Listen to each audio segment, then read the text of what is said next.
So I thought I would read just as a bit of variation, not all poetry, but a point in my novel when I thought, I have to move to something that is not prose, that is something else altogether. And it's because I have a boy who's at the center of this novel, who's an artist. And this boy feels a great deal of guilt because his sister has died accidentally. And so he finds himself in the town of Niagara Falls, Ontario. He's come there from Nova Scotia, and he's living in Niagara Falls with his uncle. And everything has gone awry, and so he is just in that moment of, is he about to snap? Is he about to break down? And what is he going to do with the kayak?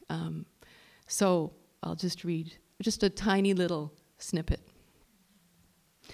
Damien started the car again and slowly drove along the street, turning at the convenience store. There was his mother walking with her head down because it had begun to rain, and she didn't look up as he passed. He almost stopped, but he had to do one thing, then another. If he could do each thing carefully, it would be all right. He wouldn't say goodbye to anyone. He was shivering, but it was hot, hotter than before. His hands clenched the steering wheel. He was perspiring, strange to be hot and cold at the same time. He drove to the hydro control dam above the falls. He knew he was done with it, and all he wanted was to walk out of his life into the first pattering of rain. He heard no thunder, and there was no lightning, but it rained hard, streaming down the windshield as he sat in the parked car, imagining the huge, crouching shape of the control dam by the river. He recalled how happy he'd been when his father lifted him up to put him on his shoulders, and the pieces of a puzzle had been far below on the floor. How easily things vanished, how swiftly his sister had gone too, as if she had not lived. It would happen to him. He thought of Lisa putting his hair in pigtails all over his head, and his mother laughing. He heard the tumbling sound of his mother's laughter, as though she were next to him. He curled up in the driver's seat, and when he woke, the rain had stopped, and there was a breeze. Several times he fell asleep, his dreams vivid and fleeting. Night passed. He didn't want it to end. He was prolonging it. Perhaps he should say something. Whoops, I missed a page. Let me go back. Night passed. He didn't want it to end. Yes, he did. And now he could see the gray struts of the control gates with hundreds of herring and ring-billed and great black-backed gulls wheeling up and over and down. He fumbled among his things and got a card out of his wallet, glancing at it before dropping it on the passenger seat. He got out of the car, unfastened the kayak from the rack and took it down, hefted up the boat, and went along the path. Everything was clear to him. A car passed and splashed up water as it went. He felt the light spray, but he didn't want to be seen carrying a boat at this time of night, or was it morning? He could feel the river going past as he walked to the place where the trees grew sparsely and rocks were jumbled on the bank. There was no fence. He'd been here before, and he knew all along he'd do it like this.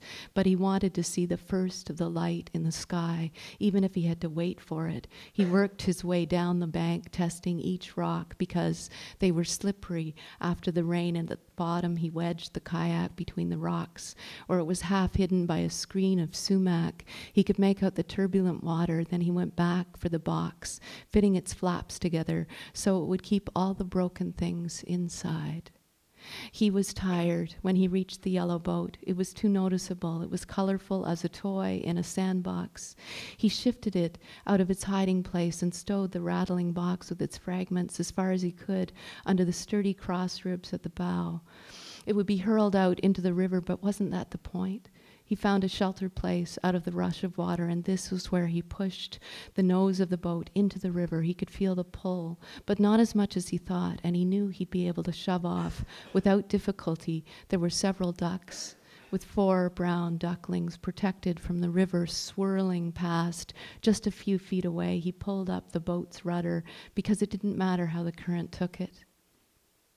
He was prolonging it. Perhaps he should say something, some kind of prayer. He hunched over the boat, his fingers grasping the combing. It had begun to rain again, drenching him, and he shivered as it came down fiercely. When it stopped, a robin sang out, maybe an omen, the trunks of the sumacs dark and graceful against the moving water, and a few drops fell from the slender leaves in a flash of amber. The light increased imperceptibly, so it was impossible to tell if it was fading or growing.